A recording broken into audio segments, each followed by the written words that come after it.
don't let the fact that you weren't strong enough to say no to Satan stop you from having a relationship with God. Sometimes Satan could present sin to us in a way that seems like a good idea, that seems like it'll bring us something that we didn't have before. Joy, pleasure, excitement, whatever. He is very skilled at presenting sin in a way that makes us believe that we should want it, or we do want it. You know what I'm saying? Just like he did Eve in the garden. But when you are ready to say no more, let your yes be yes and your no be no. There's a time in your life where it seems fun.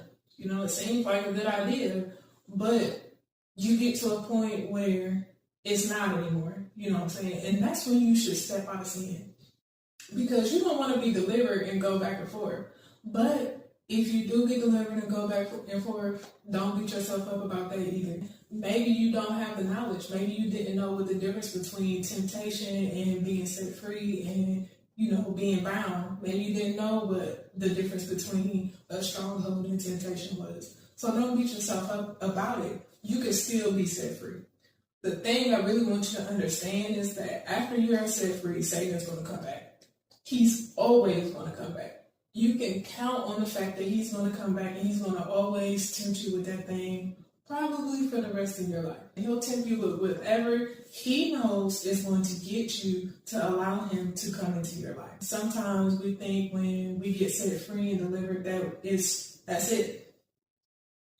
That is it as far as you being bound, but not as far as you being tempted. You're going to be tempted. And you may fail. You may open the door up and let him back in. I've been there. You know what I'm saying? It's not the end of the world. You may just need to pray a little bit more. And you may need to ask God to take your appetite away for that thing. You may need to communicate with God a little bit more so that you no longer want that thing. So that when Satan shows up, that you want to tell him no.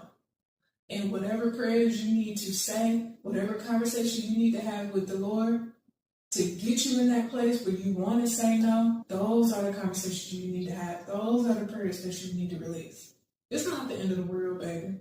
It really ain't. I've been there. When we fall into cycles of sin, Satan is very crafty and very skilled at making us feel guilty for the things he convinced us to do in the first place. Now, there are consequences behind the things we do. And that's why you want to get to a point where you have the capability to say no.